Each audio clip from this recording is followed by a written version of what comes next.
What's up, everybody? Welcome back. It's the Doodads Podcast. We are here tonight on episode 9. That means we are one episode away from creeping into the double digits. Don't know if we ever thought we'd get here, but we are here, and we appreciate you for listening.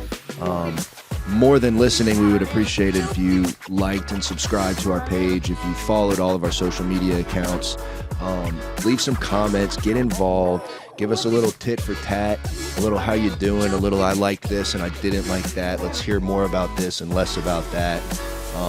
It keeps us engaged, it keeps us thirsty, it keeps us wanting to give the people what they want. So do that, hit the button, the bell, the subscribe, ding, ding. All of the above. While we're at it, Carl, tell them about Dad Gang, if you will. Dad Gang, Dad Gang apparel. If you're looking for a hat and you're a dad and you want to go rock that, they put out things like beanies and hats, and you can go to Dad Gang. You can find them on Facebook, Instagram. Go find it. When you're checking out, in the cart, go to the promo code. Put in Doodads 14721. DODADS 14721. Get you 10% off. Tell your friends about Doodads. Tell your friends about Dad Gang. Like, subscribe, get you a hat. Thank you. Yes. Easter weekend. Yeah, it was the bunny came by. Shout out to the bunny. The bunny came by. I worked. Did you? Sunday? Yeah, I got a couple of videos from the wife of the dude playing with his little stuff. And Aubrey was like, "Cool, I want some new shoes." It's like, I love teenage girls. As you get older, you turn Easter into Christmas, do you not? You go, oh, well, chocolate doesn't excite me anymore. How about a piano or some new shoes? So again, growing up in my household, those holidays weren't really celebrated in a secular sense. They were very much celebrated in a family get-together commercial sense. Sure. So, yeah, I mean, the bunny came by and we had some chocolate. I'm still eating some chocolate. In fact, talking about our buddy Tevin, I'm sitting there going, I got to stop eating chocolate. That's okay. Tevin would say, eat that chocolate, Mike. I know. Real quick, we spent all weekend revealing the gender to family members and stuff, and dude, the video, Jamie posted everything. She posted a video, whatever, on her Facebook, and like a compilation of all of the family's reactions and stuff, and everybody is super excited. I've got a little girl, she'll be 4 in July, and we're expecting a boy in October now, so my dad was so stoked. We did like a song trivia game where like we would go back and forth between a boy song, a girl song, a boy song, till we got to the last song, and it was tied 5-5, boys and girls.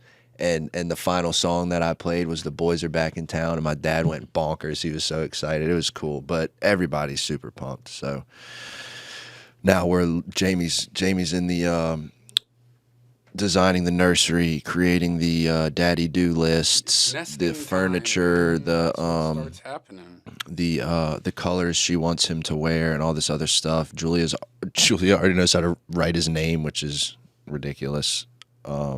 It's cool, but the fact that she wrote his name like twice and now she can write his name on everything is cool. So yeah, it was a cool weekend.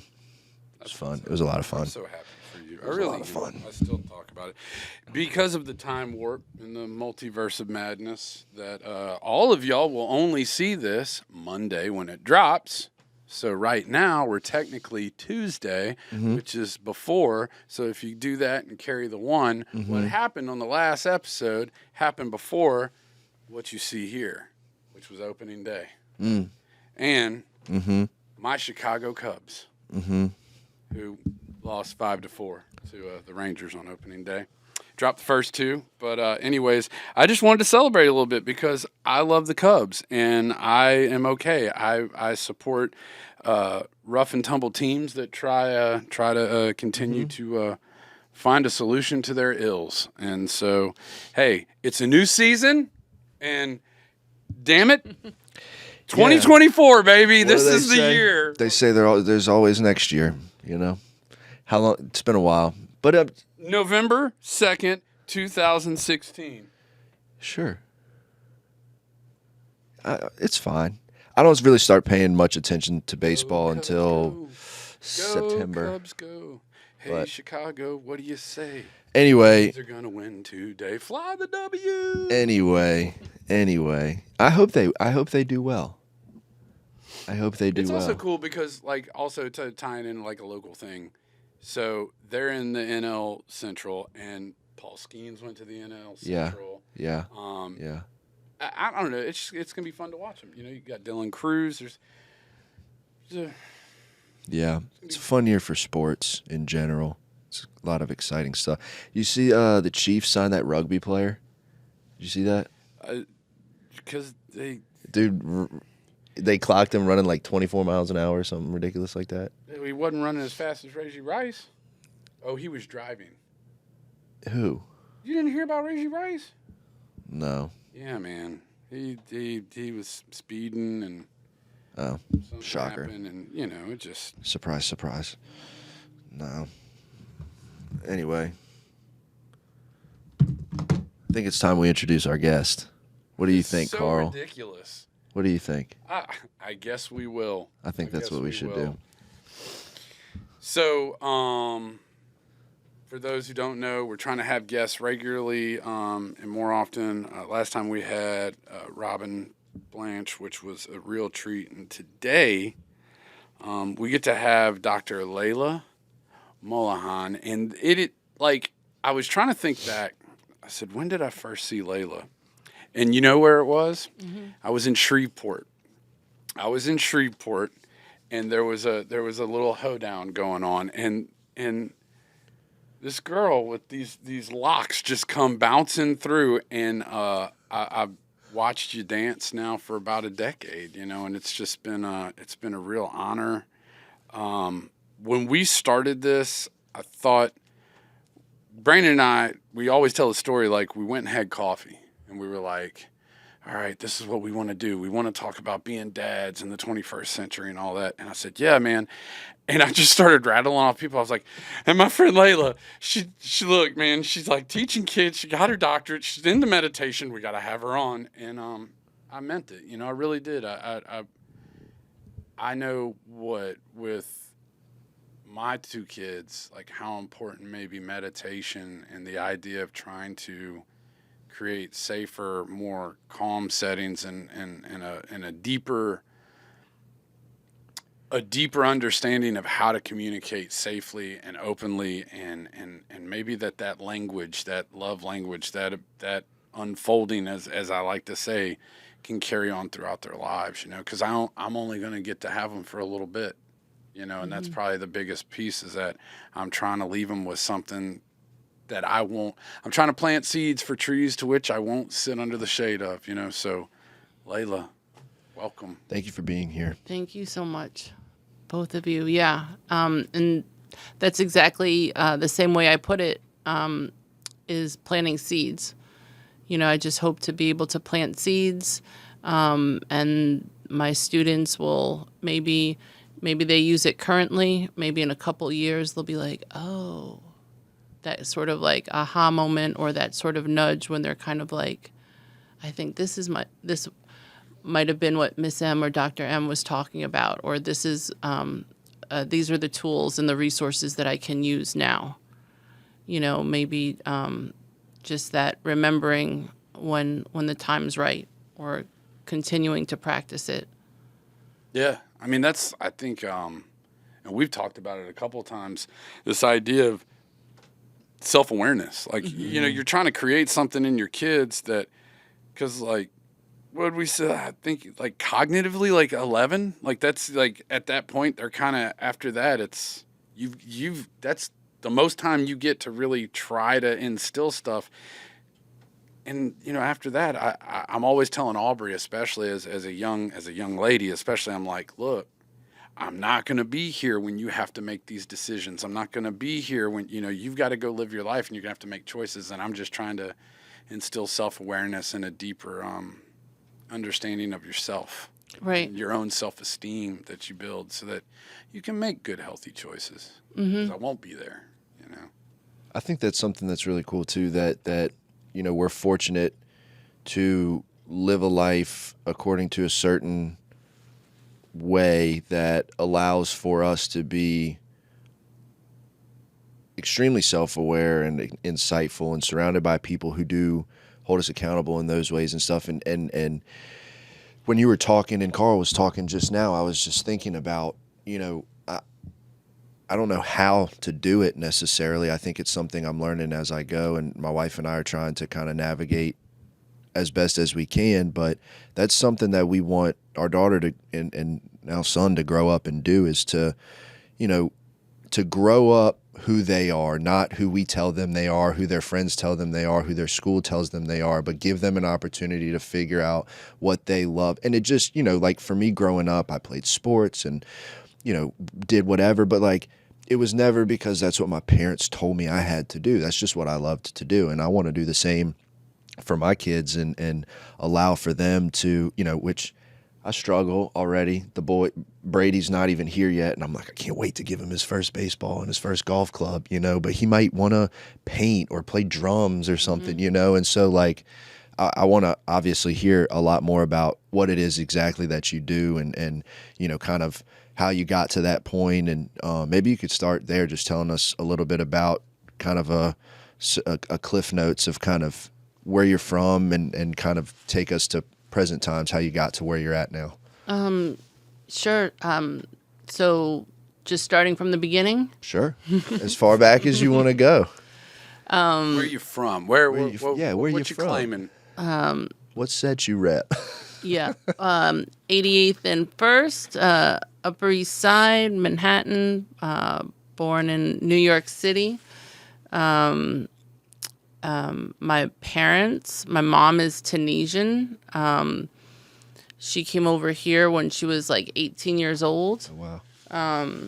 And my dad is second generation Irish American. I just actually got my Irish citizenship too. I got it through Ancestry. Huh. So I'm a good Irish citizen. And yeah, I get to rep my ancestors, and I'm looking to get my Tunisian citizenship too. You can get it through Ancestry. And they met in a discotheque in New York City. So blame it on the boogie. And yeah, it's, them coming from like two totally different worlds in a lot of different ways, personality-wise. But meeting in like the epicenter of like where the melting pot is. Yeah. Like culture, every music, art, like that's... I got to ask you though, okay, seriously. You talk about like being from there. So, and this is just, look, Queens, what, Nas or Jay? I mean, that's a very clear answer for me. I think I know what it is, but I want to hear. And it has nothing to do with the Queens, Brooklyn, even though I grew up in Queens. But I don't think that Jay would have been, Nas already had a classic album by the time like Jay, that was that did shape and form part of the hip hop vernacular. Oh yeah, yeah. I mean, Nas 5 mic'd, and that's the whole thing. It's like Illmatic is like this. Like you go Mount Rushmore, it's like.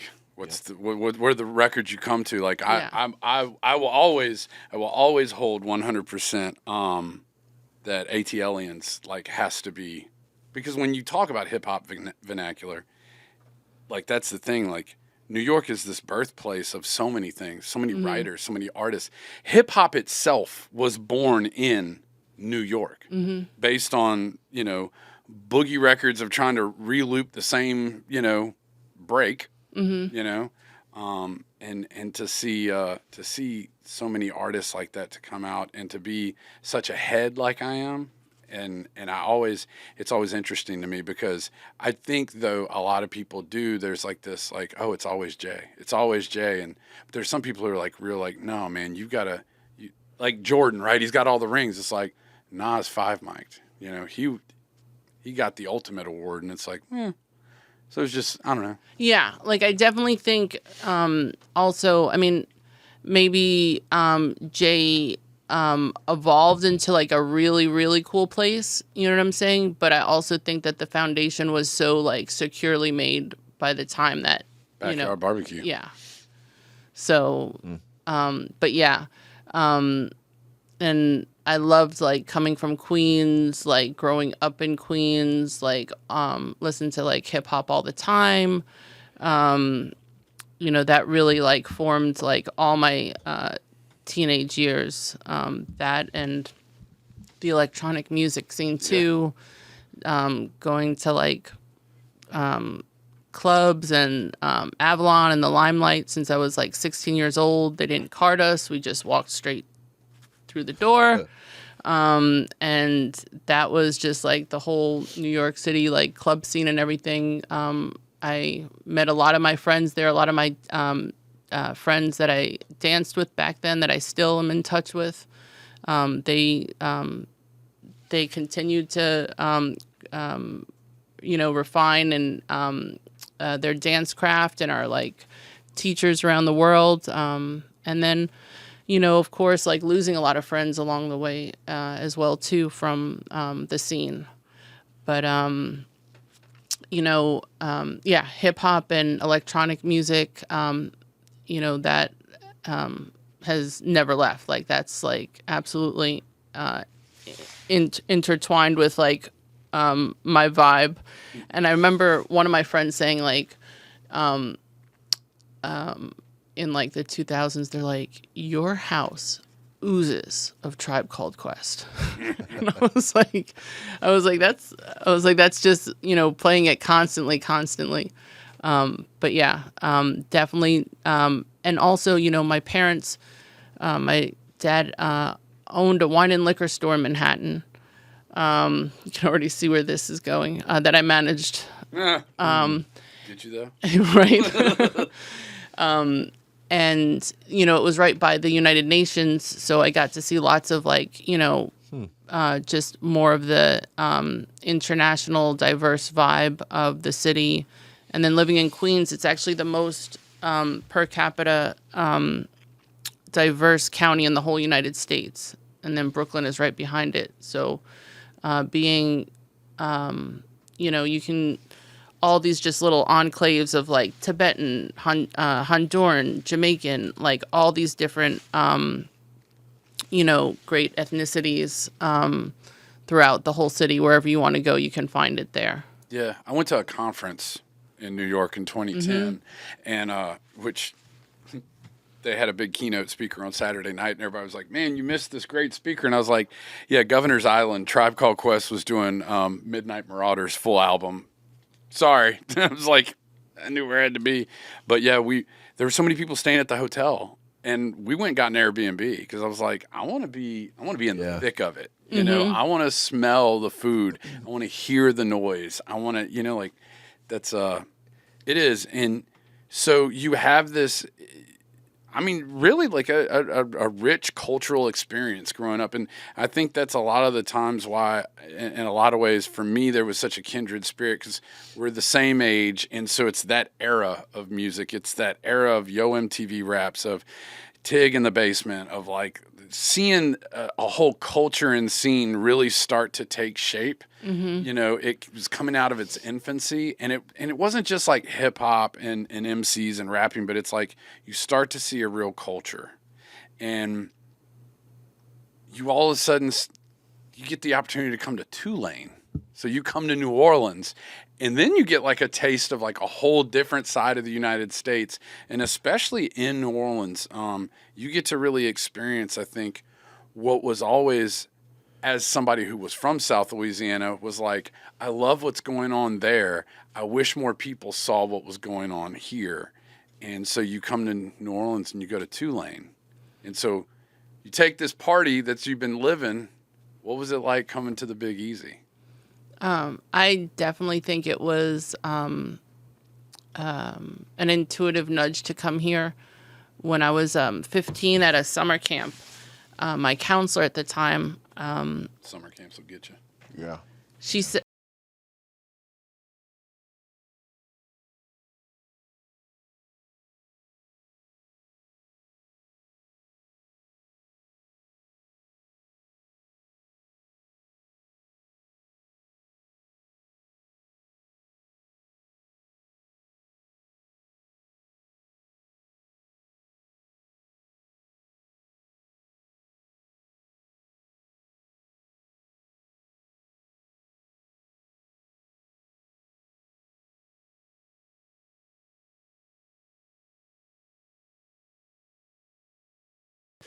But that one was just like, okay. And I started, looking into it. And that was like my first choice, and, reading a lot of the literature from there, and then the music culture. And then when I went to visit New Orleans for the first time, I mean, it was such an easy sell. Like, I would imagine growing up in New York City, and then Yeah. if you come to the South and New Orleans is where you land. It's like, okay, you end up landing in like Hammond. You go, I don't know if really I want to is be here. Yeah. You know? I was like, Dad, why don't we have purple houses in Queens? It was like, did no one think like to paint a house purple? It's funny. Shotgun houses. Yeah. Like just the history, and I think that's what's really cool is that I'm always, and I'm from Baton Rouge, right? Like I'm from next door. I'm not from New Orleans, but I grew up going to New Orleans. My dad's from New Orleans, so like I have family that was in New Orleans, and I spent a lot of time there. But it's crazy because as a kid, I always grew up with this. My world was only as big as maybe my perspective. And it wasn't until I traveled and got around that I understood, like, there were other cities, there were other scenes and whatever. But besides what I saw on TV, this street to this street, or when I'd go visit, like, my aunt and whatever. But I really thought, I was like, there isn't a cooler place than here. Now, while I will probably say that I don't think it's even debatable that you can go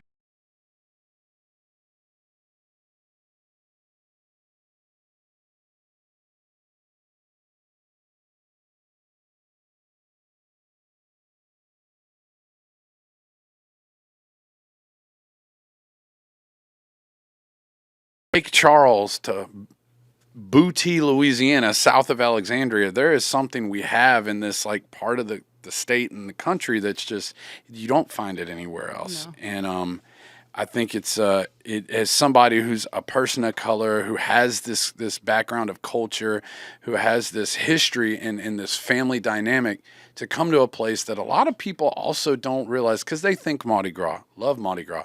People think murder.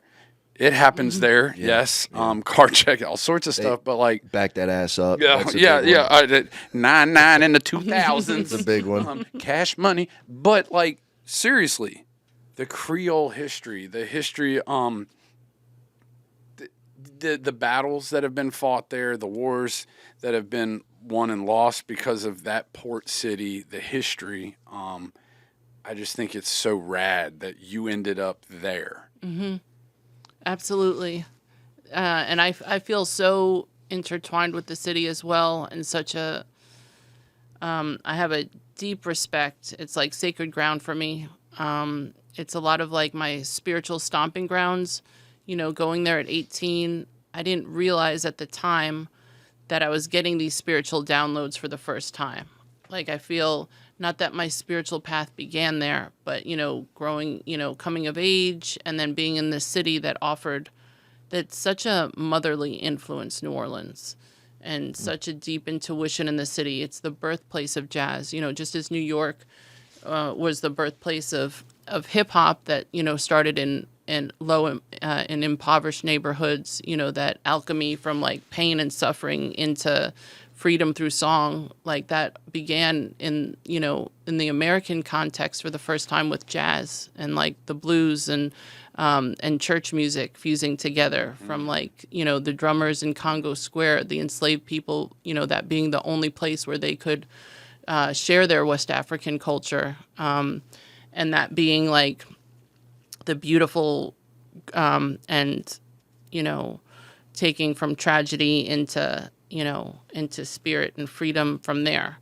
And I've been in New Orleans like the past couple of days, just kind of like paying my respects, like walking around, like thanking corners, and old houses I used to stay at, and seeing the old State Palace Theater on Canal. They're having a reunion show there. I saw that. I know. I was like, Yeah. do I really want to tell Courtney like we should go to State Palace and have like Nana watch the kids?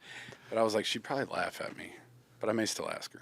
Yeah, and I love that, and that's the thing too. It was the community. Like, there's still a community. There's lots of places that have held music, and free, but because the community still exists, because there was something that was palpable there, that was beyond like drugs or drinking or anything like that. There was a sense of church, you know, of spirit in there, and that's what I think ultimately like brings us back. You know, there's this quote from Sidney Bechet, one of the early innovators of jazz, a clarinetist, who talks about music as the road. You know, and he's like, there's good things alongside of it, there's bad things, but the music, you know, that's the road. As long as you keep coming back to that, you know, and that's what I think happened in the rave scene, the electronic music scene, what happened in the hip hop scene. But it always comes back to the music and the love and the craft and art of it. That's what's up. So you're married to New Orleans, you know, and you have a life there and experiences, and you go on, and through a series of circumstances, you find yourself in Monroe, Louisiana. You go and reinvent yourself, find yourself wanting to really dive in, because you did photojournalism. You did some stuff in New Orleans that kind of put you on the map a little bit, correct? Yeah, I did some freelancing. A lot of it was with hip hop artists at the time. A lot of it was cultural journalism. I actually just bumped into my friend today. You know, serendipitous encounter. I was walking down Canal Street, and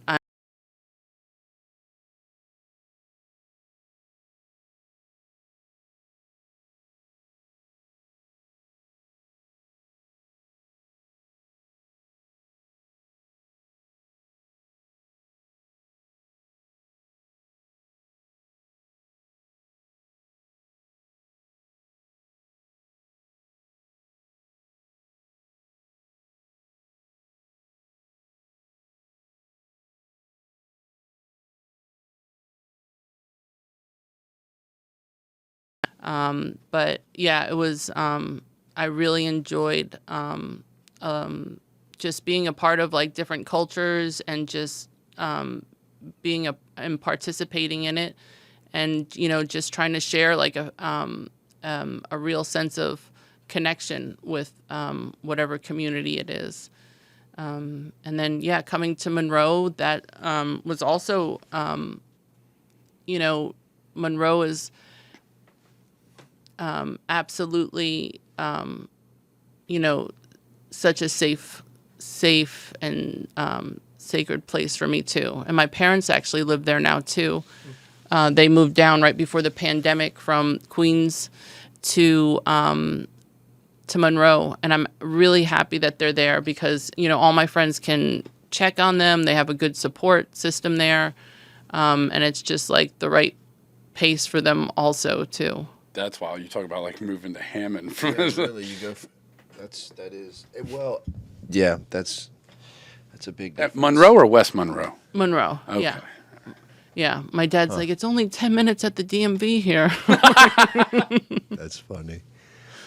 So, but like, and I guess that's where I think we both, and I know where I envisioned wanting to really take this is that you go in to Tulane and through your years there in undergrad and whatnot, and getting into photojournalism and getting into, you know, the culture per se of, you know, music and art and whatever in New Orleans. But like when you get to Monroe, now it's like we're diving deeper into true like some spiritual development. We're diving into like, okay, what really is it that sets my soul on fire? What is it that's calling me? It's no longer just, I got a camera and this is what really makes me happy, and I'm learning some stuff, and I'm kind of, you know, you're sowing your oats in a sense. You know, I think back when I was 25 and I thought like I knew who I was, and I look back at that kid and I'm like, you were an idiot, man. But now you're in Monroe and you're really starting to say like this is the road. This is where I want to go. And that was meditation and teaching. And I think, you know, when I first moved there, I was, you know, just wanting to get a really simple job, you know, with simple hours, help me still align with my spiritual practices and just keep it really simple. And then serendipitously, I got a call from a friend that was like, hey, do you live in Monroe and do you have a car? And I was actually living in Rayville at the time. And I was like, well, I'm moving in 2 weeks and I'm getting a car. Moving on up. Yes. Really? Rayville. And that was a job working with developmentally challenged adults. And that's what kind of was the game changer for me. That kind of like cracked my heart wide open. I can see it. It was like the first time I felt a sense of real, true usefulness. And there were parts of my personality that that came to light that were like perfectly aligned with this. I don't even want to call it a job, but with like working with this, particular population from like from Down syndrome to cerebral palsy to all different types of neurodiversity. And I was the community organizer. So I would like organize us, and we would go out to the park or to the theater or just all these different events. And it was, a really beautiful place to discover like a part of myself I was really excited to see like come alive. I think I said, kind of in small talk about, just what I think we were wanting to talk about and whatever, but I said knowing your story and knowing your experiences and whatnot, that like it was, I guess, as an outsider, and the perspective was that this was where you learned how to be in love again, where you learned how to love again, because I think a lot of us probably hit walls at some point based on whether childhood trauma or whatever. Our experiences lead us to a place where we walk into any room, we want to sit in the corner. We don't want to look at people in the eye. We don't feel safe. And, you obviously, this is where you started to finally say, you know what? I can love somebody and I can let them love me, and I can have this transference that's, real. Absolutely. And palatable and tangible. Absolutely. Like, and it felt completely aligned. And it was the first time I was like pumped and like passionate about, like, I felt useful. And like I was saying about the personality, like parts, like just small things. I was like, I'm kind of able to like let things roll and deflect things in an easy way that helps people feel comfortable and like lessen tension. That was just like a natural response. But I was like, oh, wow, that's actually a gift or a skill, that things that I didn't like identify like that before. And that helps me in the classroom today, be able to like really de-escalate things with just an ability or the capacity to just kind of keep it moving in like a fluid way, and just and maybe deflect it with a joke or lightness, or and it really comes in a great skill working with people. There's definitely it's not by mistake the people like yourself and others that end up either being teachers, working with disabled adults, disabled children, whatever the case may be, because there is, in my, my mom taught autistic children here and in New Orleans and up north where I was born, different periods of time. She spent time doing that, and now she teaches at my daughter's school, and I watch her, and she just has an inherent level of patience and the ability to not get frustrated with things that are kid things that like just things that my personality, I'm just not wired, or it would take years of hard work, therapy, possibly medication for me to be able to deal with that kind of an environment, for me to actually be useful. So I just think that it's really cool that, because I'm listening to your teen years and your early 20 years of the graffiti articles and the music scene and all of that involvement. And I'm thinking, man, like, how do you then transition into becoming an adult per se and finding something you can be as, if not more, passionate and useful about? And it sounds like you're able to find that, and in the meantime learn stuff about yourself that makes you go, you know what, this is something that I'm situated to be uniquely useful to people, where people like myself are not so much situated to be able to do things like that, which I think is really cool. Yeah, it was definitely like a wild journey of discovery. Thank you. And being with a population that was very similar to, you know, having a childlike approach to life, being in the fourth dimension, being in the here and now, not holding grudges, not having, you know, being able to live in the moment and seeing and just learning, you know, a lot from them. Yeah. There's a, you know, and it's the reason why Forrest Gump is like one of my favorite books and movies, and I Book. So there is a there is a plot there that I think a lot of us miss because we're so awed by all the things that Forrest does. And it's the idea that, one, it's the childhood wonder. You know, it's the faith, it's the belief that, like, why would I ever think I couldn't? Mm-hmm. Because I'll just do it. You know, I'll go play ping pong. I'll go fight in a war. I'll go whatever, you know. But I always say that I wish I could live more like Forrest. If I could just be more like that. Because, you know, Lieutenant Dan, and I think of that scene where, you know, Gary Sinise, he's sitting there, he's got no legs, you know, he's sitting there and he's like, I was Lieutenant Dan. Like, this was my destiny. This is who I was supposed to be. You know, you took me away from that. I was supposed to die out there. I was going to be a hero. Yada. You know, I was Lieutenant Dan. Like, this is who I was. Mm-hmm. Look at me now. Who am I now? Like, what am I now? And Forrest says, Lieutenant Dan? Like, I see you forever. Like, I will never... The worldly clamors, these things outside that you think define you, have nothing to do with how I see you. Mm-hmm. And, you know, when Jenny says, I can't marry you, Forrest. You don't love me. You know, like, you don't really love me. And he's like, I may not be a smart man, but I know what love is. Because, like, how did he know Bubba was his bestest good friend? Because Bubba was his bestest good friend. Mm-hmm. Like, it just was, you know, and it's like that.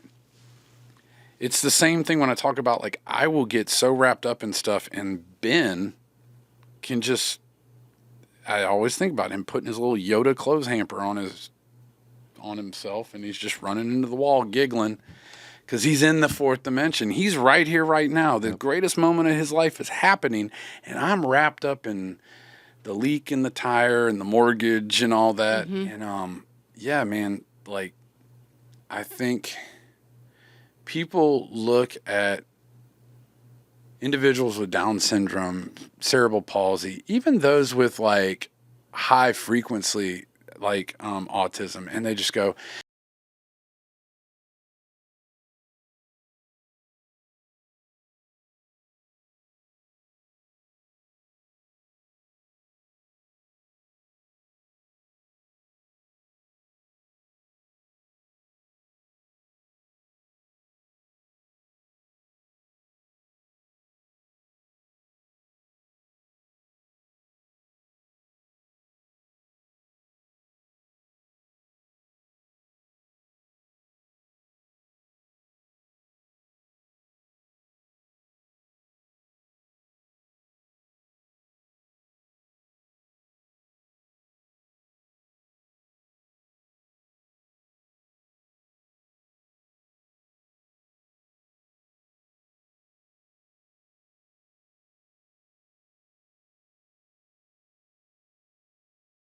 One of the big takeaways also. Yeah. And, like, you know, speaking of the fourth dimension, I had a student once that, you know, I asked them to write letters to their future selves. And, you know, it was a really good exercise. And she kind of, like, you know, broke the assignment. she was just like, we're supposed to be writing a letter to our future selves, but I don't want to write a letter to my future self. I want it to knock me right off of my feet, and find out when it gets here. So she was like present. She was in. I was like, okay. How old? She was in 8th grade when I did my research study, and it was just like I knew the student since 4th grade, and I was like, yeah, I just learned all the time from her. I was just like, she was already in the 4th dimension. Yeah, that's Like, cut the episode. Like, I mean, my God, man. At 13, I'd have been like, "Dear Brandon, you play for the New York Yankees or Mets, but Yankees, and this and that." Like I would have never. But it's so true. Like when you're talking about Ben, and I was thinking about that, like with a kid especially, that everything is so simplified because the world has not corrupted them in a way to complicating things that may not even be our business to get involved with in the first place, or everything is exactly what it is in front of, like the imagination. I mean, and I don't know, because I don't remember. I don't know what kind of imagination I had as a kid. I did, eventually I did a lot of art and drawing and writing and different stuff like that. So there's a creative side of me that absolutely exists. I don't remember what my imagination was, but just like Julia, my daughter, will get in her little playground, her swing set thing outside, and what kind of snowball do you want, or what kind of pizza do you in the bathtub?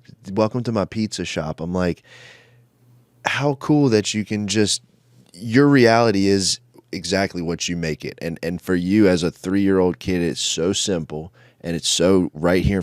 The thing with the money the other week, I gave her, she told me I owed her, it's a long story, but I owed her $2, and I gave her a $5 bill because I didn't have any ones. And she says, "Daddy, this is only $1. Mm-hmm. So simple. So, and it's that childlike faith. It's that childlike mindset, that approach that, being around her makes me realize how complicated I make things, and how, tapped out I can be a lot of times when I watch how tapped in she is to just the things that are right in front of her face, and it's interesting. But in talking about that, so in like referring to your students, tell us a little bit about you're on the West Coast now. Tell us a little bit about like, yeah, Oakland stole you. Where? So are you a Warriors fan? I've been to a few games. Really? Yeah. I've always wanted to go check that out. Go see them play. Shout out Steph. I think I saw them against the Thunder and the Celtics. My bad. I just became an Irish citizen. I'm repping my people here. That's okay. That was just like a Boston diss from a New York native. That's all that was. But yeah, tell us a little bit about that. So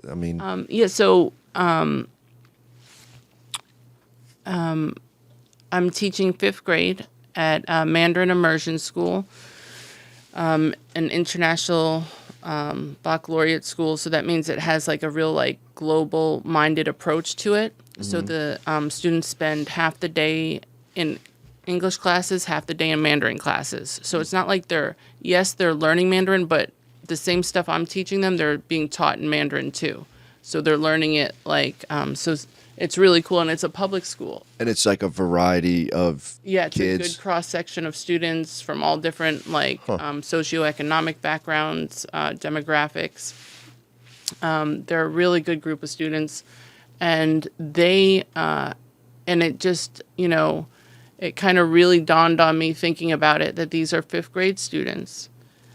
So they're all turning 11. So I'm teaching students from the same year as I got sober in 2013. Oh, wow. So every day I get to see like living manifestations and physical manifestations of what I could have missed had I gone down the path I was going down. Mm. And every day I get to see reminders of my sobriety walk in through the door in their countless expressions and in their beautiful faces. And I learned something from each and every one of them.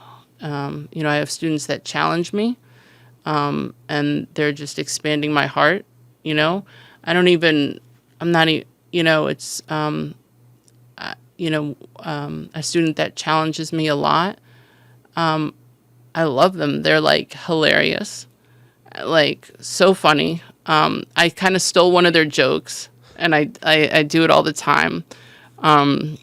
They were, they took another student's Crocs and started wearing them and started singing the song, "All the Pretty Girls Walk Like This."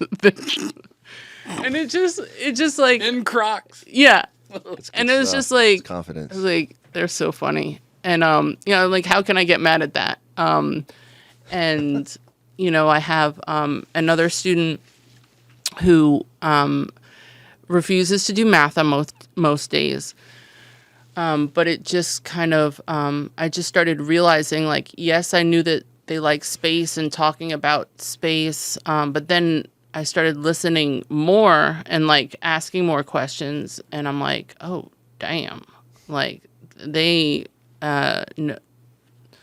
knew about neutron stars, like, from, you know, which are formed from the dead husks of stars that have the strongest magnetic fields. And he could, you know, first they go supernova, exploding at the same time, and then are reformed. Like, I was just like, okay, so let's forget about fractions right now.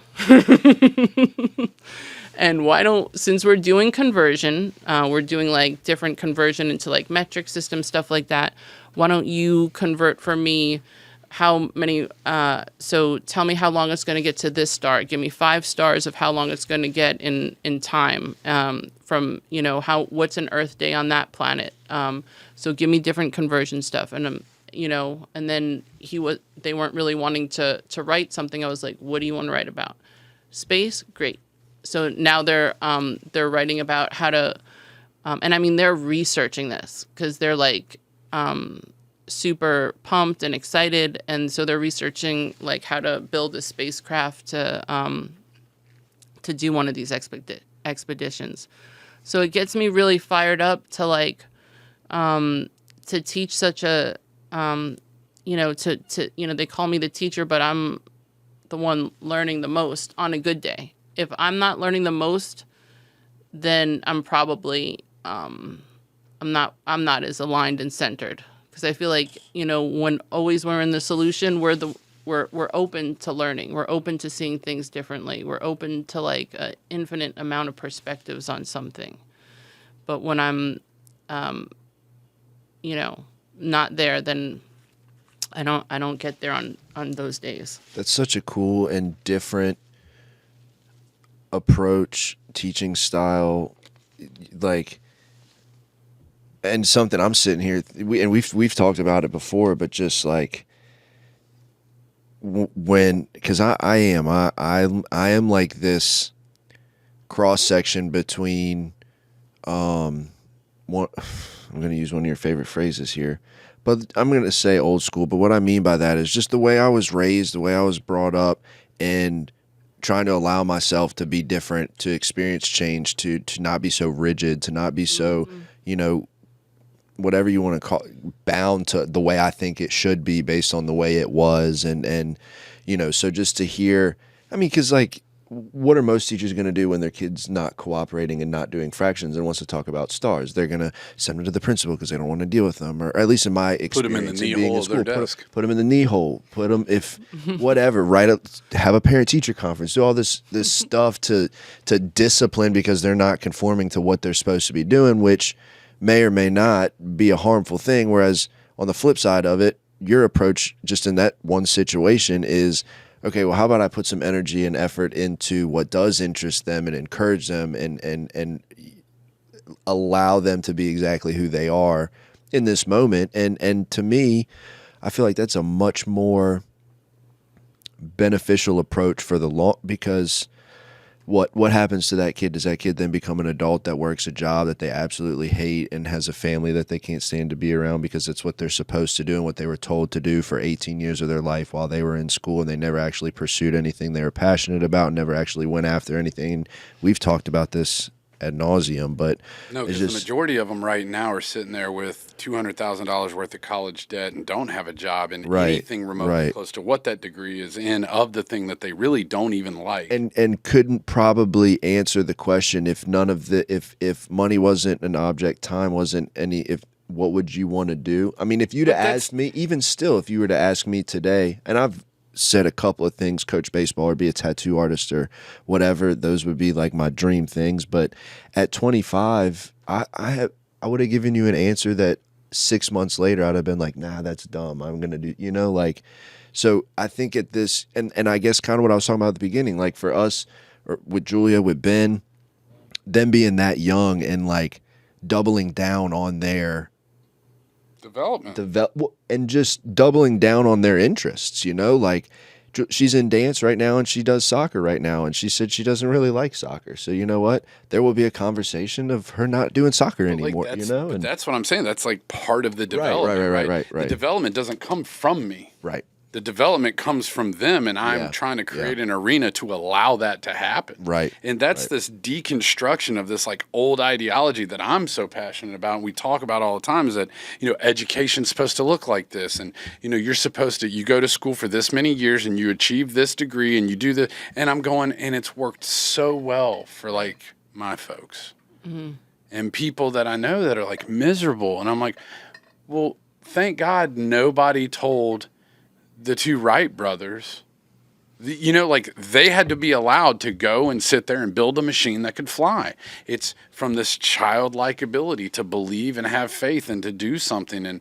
And what other sense of meditation is there other than being right here? It is not. I had this conversation with a friend of mine the other day, and they were talking about like, well, it's like I sit there and I try to meditate, and I can't just, it's like thoughts, and it's like I'm trying to like, be void, and I'm like, dude, it's not about void of thought. Yeah. It's detachment of thought.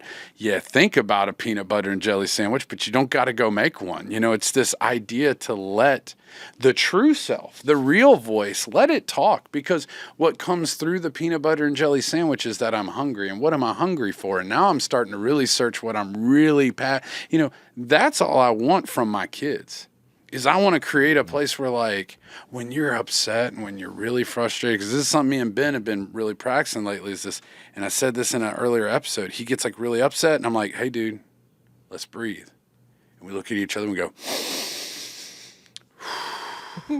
and we do it, and we get to the third one, I go, one more time, and he goes, and I'm like, let's hug it out. And then I'm like, okay, so what's going on, bro? Like, why? Like, what are you really upset about, right? Is it really because we're like, hey, man, you got to kind of chill out while we fix dinner? What's it with, and it's something simple like, I just want to tell you this, or I want to show you this. And I have to be now patient and give him an opportunity and a space to show me or do whatever. But all I'm trying to do is give him the ability to learn how to really communicate in a healthy way. Because that's what I want, right? Like, I want Ben and Aubrey to like look at the world and go, this is what makes me happy, and this is what I want to go be and do. And whatever, hardships may come from that, so be it. If you, like I said, when she was all into WWE, I'm like, sweetheart, if you want to be a lady wrestler, I'm the first one to go buy you tights. Let's go. Let's go, But I think kind of winding down is like, if you could tell us about that, just tell us, and I want to say, and I told you this in San Francisco last year, that I said, you look really happy, and I'm really happy for you, because I think over the last 18 months or 2 years, you've kind of been on your own little journey, and you've been on a little roustabout, a little walkabout, and you found meditation as it is a practice, and if you could kind of tell us about that. Yeah, absolutely. I think I'm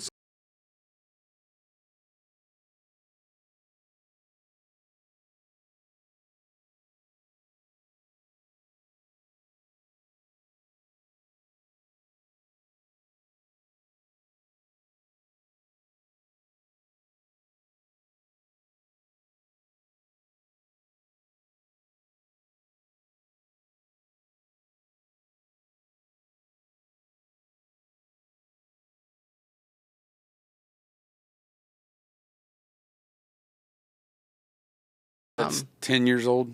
So Yeah. Okay. 10 years old, 9 turning to 10. And, it was a self-contained room, so I taught them all the subjects throughout the whole day, had the same class. And within the first couple weeks, like, I fell in love with those students. They ran away with my heart, and I didn't get it back.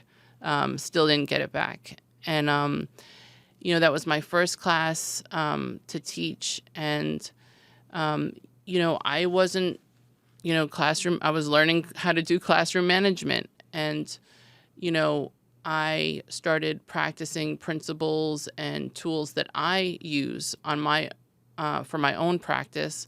So I was practicing the pause. I needed to practice the pause. And it was a Catholic Title I school, which is a really rare, sort of unique placement for the school. So, prayer could be in the classroom. So when there was tension or fighting happening, I started, I was just, I needed like a couple seconds to get like my stuff together. So I was just like, in the name of the Father and the Son and the Holy Spirit. And the kids are like, we're praying. And I'm just like, Our Father, or Hail Mary. And I was just like, I'm trying to like, I just need a few seconds here to just regroup. Everyone's praying. And, even by like using the prayer as a tool, I was practicing the pause. I didn't realize I was consciously doing that, but like Spirit would be able to come in and I would never quite reapproach where we were at in the same way. There would be the slightest shift, the slightest new change, the slightest energetic, dynamic that would be different when we re-entered. And I kept using that tool, and it dawned on me that, well, maybe they don't have a Catholic God, maybe they don't have a Christian God. I don't want to because it was a wide cross section of students at the school. I started saying, why don't you folks pray? Like, who wants to lead us in a prayer? And I mean, the kids went off, they, that same girl that later wrote that thing in 8th grade, that when she would pray, everyone would say, preach, preach. And, that led to the students just, coming up with their own prayers. And then that eventually led into me. I was like, well, that really took off. Let's start some meditation practice, some mindfulness practice. And, they responded to it so quickly, so easily.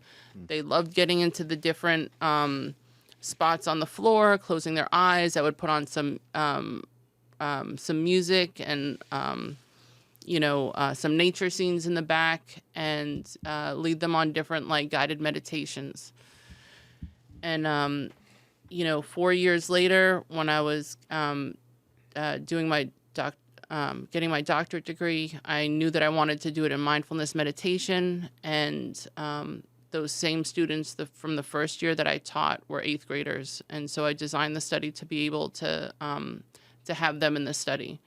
I knew them really well. We had a really good basis of trust. I also knew that some of the students had trauma, childhood trauma that I knew very well. And so I was also able to guide the mindfulness curriculum with a trauma-informed approach, because there were times where I would have them write letters to their younger selves. And so I knew which students to sort of tap on the shoulder and be like, you don't need to do this exercise if you don't want to, whatever you want to do. And I think that actually allowed them to go, in this instance, deeper into the work and write what they, one of the things with 8th grade students is that, for me in particular, I went through 8th grade was a very, I can remember being in 8th grade. I remember wishing that I had tools that I wish that someone had told me that what intuition was and what my inner guidance system was a little bit more, and how to connect with it. Because I felt so many things in 8th grade, and I didn't know what to do with it. I was like, is no one else feeling this, or no one else is really talking about this, at least in my circle? And it felt like a lot. And I was having all these, I think when you're 13 years old, like, and in a lot of cultures, that's your rite of passage into mitzvah, things yeah. like that. Yeah. So when 13 was happening for me, it was like I had a lot of existential questions about life, about religion, about spirituality, about questioning things. And I didn't really have an outlet for it, or a way to understand it. So it was really nice when I was able to do this study with 8th graders for an age that I felt like would have been a real lifeline for me.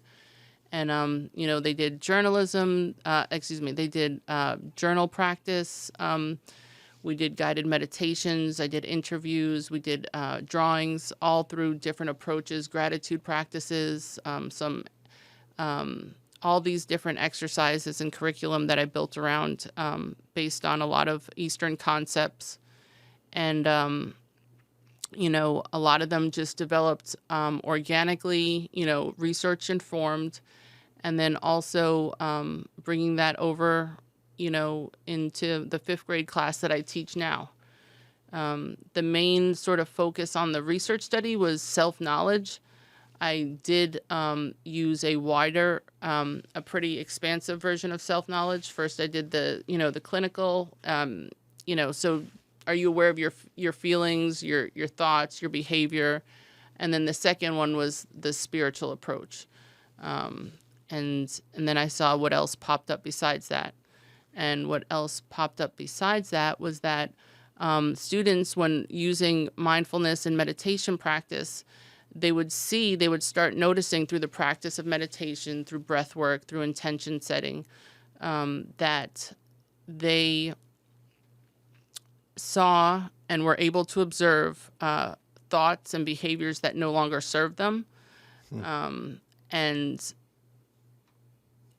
self-knowledge became synonymous with self-love. So the more that they grew in their ability to observe these thoughts and negative behavior patterns that didn't serve them, they also grew in appreciation and gratitude from themselves. And that this was 15 students of color in North Louisiana, and that also correlated with renewed emphasis on racial and cultural identity, and a lot of pride in that as well too. That is, their self-love increased. So did a lot of the love of culture and like uplifting that in their writings. So I definitely had an emphasis on that aspect too. And a lot of them, what I do in the classroom today is each class is different. Last year, my students, I felt we had such a close relationship, and we practiced mindfulness, every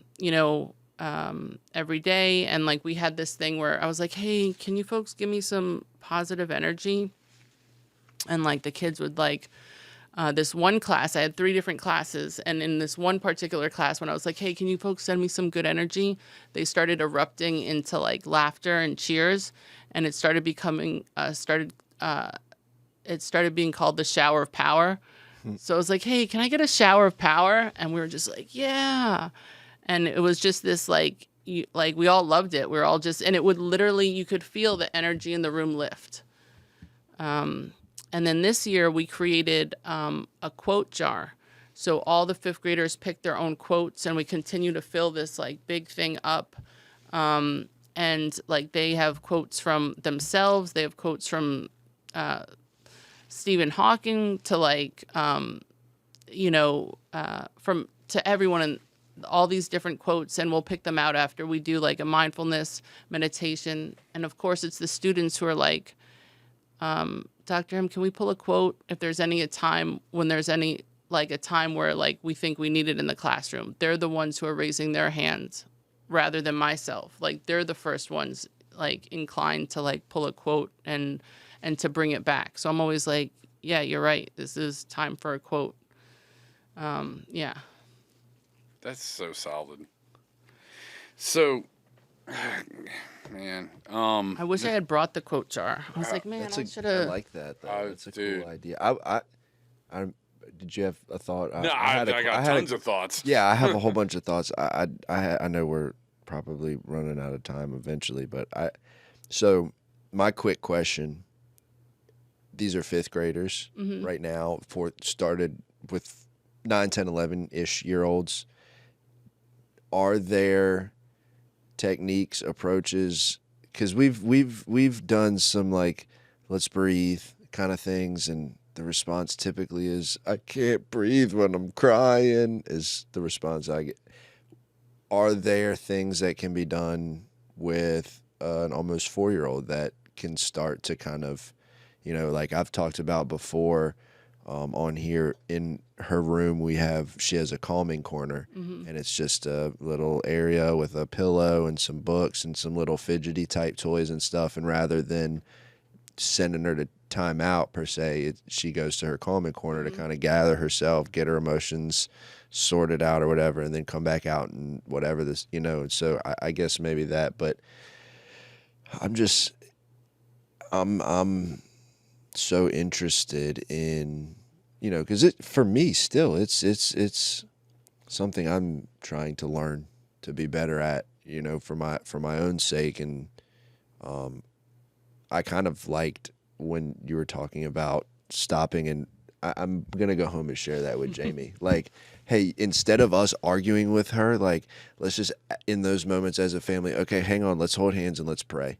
Like, let's do that instead of trying to negotiate with a 4-year-old terrorist. I think, that's where the whole like breathing thing for me came, is because I just, I don't want to mess with their identity and what that is becoming. I want them to be able to express themselves and find that safe place to be that, because I think we do, especially in the South, we have an immediate gender identity. We have an immediate like cultural identity, instead of saying, who are you? And why don't you just really give me that cool opportunity and grace to just be present while you become you? And maybe you're just struggling right now to be that. And I just want to, kind of create a safe space for you to be that, bring on the trolls if you don't like all that. But what we always do when we have a guest, and when we're even talking with ourselves a lot of times, is on the doodads, is we ask a question, and that question is, as a PhD holder, as a teacher, as a friend, and a molder of young minds, as some may say.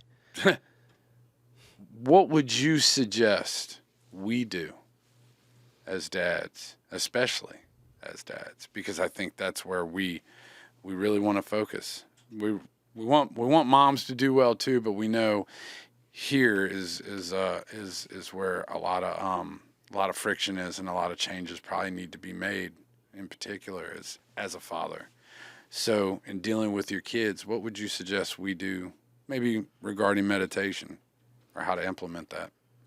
That's a great question. And, I think I was kind of thinking about that before I came, and I realized that a lot of where, how the mindfulness and meditation is shared with the students and how they grow from it is from me modeling it in my own life and me modeling it myself. I might be the only living representation of someone like, living this specific spiritual path using these certain tools. So for example, I remember last year, I had a very challenging student who was, really trying to, he was going for it. And, you know, Okay. yeah. I was like, okay. And that day, I had my spiritual armor up. Like, stuff was just rolling off. I was like, thank you. I was like, thank you for like me having this challenge on this day, because things were just going. I was Bobbing and weaving. bobbing and weaving, and I would, and I handled it with, it didn't. I wasn't upset or took it personally or anything. And as we were leaving the classroom, and I always give the kids high five when they leave and enter. And when they were exiting, one of the students says to me, like, Dr. M, you really have good anger management skills. And I go, what do you mean? And he goes, well, when you get angry, you open your mouth, you go like this. You open your mouth and then you close it.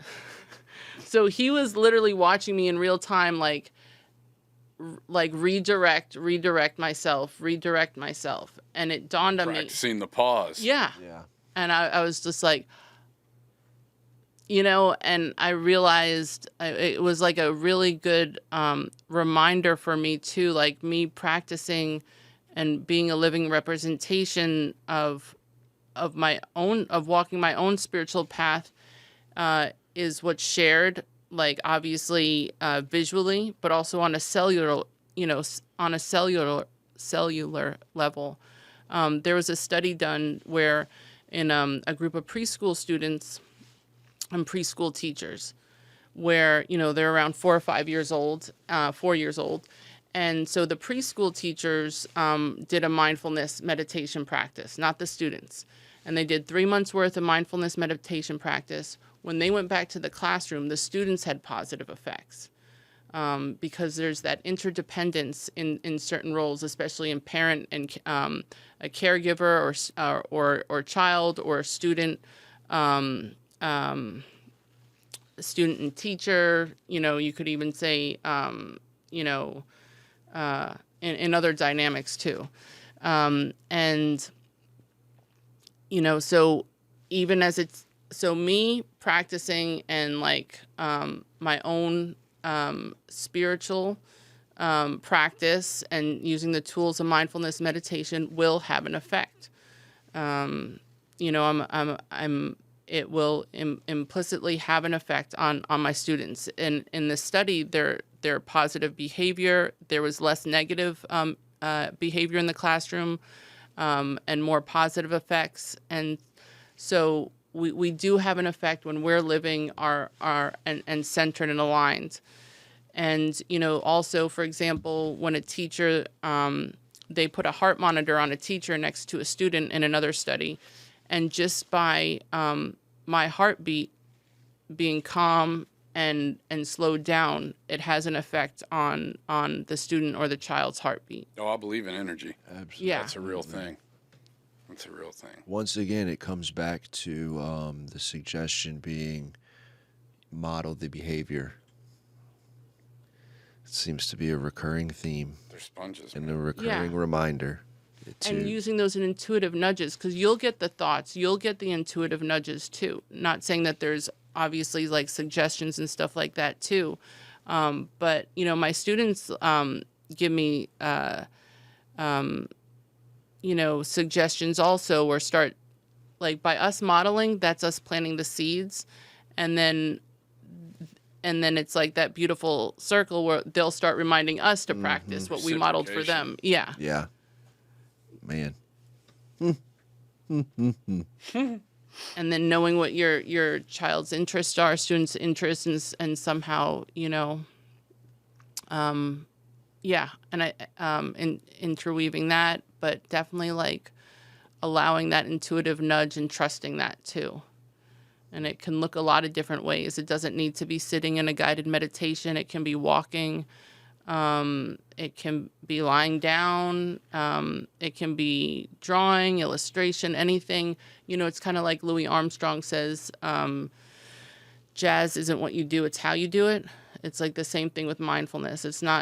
Doesn't mean that, we need to go off in a cave and meditate. It's how we bring it and approach it to all aspects of our life. That's what the monks at Timbao, the Timbao Temple, one of them once said to me, he said, what you do during meditation is what sets you up for the work. Like, that's where the real, like, you know, like, you're doing this so you can be prepared. This isn't the work, you know, this is the practice for the work. And I was like, I'm going to go and study that for a minute, Yeah. you know? Yeah. So, look, if people want to get a hold of you or find you, is there a website? Is there a way to reach you? My handle on Instagram is ELLEBOOGIE NYC. L Boogie Lauren Hill. You know, if there's a little shout out there. Respect. L Boogie NYC, and then also Leila LEILADMOLAHAN at gmail.com. Leila D Molahan at gmail.com. That's what's up. Doctor, friend. Dr. M. Thank you so much. Good to see you. Thank you so much. Thank you. Thank you. You want to do fist bump? You want to do handshake? You Let's want to do both? Yeah, there we go. Gotcha. Have a wonderful week, You too, bro. Carl. You have a wonderful week too. Thank Safe you. travels back. Thank you. So, Yeah. I guess, yeah, you can find Doodads Podcast at the official Doodads Podcast YouTube channel. Subscribe, like, hit the ding, hit the bing, whatever you got to do. Go check us out on Spotify. You can find us on Instagram. You can find us on TikTok. You can also, if you're shopping, go to Dad Gang Company. You can find them on Facebook, Instagram, on the internet. When you're going and checking out for your 12 hats that you're going to buy for all 7 days of the week, go ahead, go to the promo code section, put Doodads 14721. That's DODADS 14721. Get you 10% off. And tell everybody about the Doodads podcast. Thank you again. Yeah. Thank you. Thank you. Love you, brother. Love you too, man. I feel like we need a handshake or something.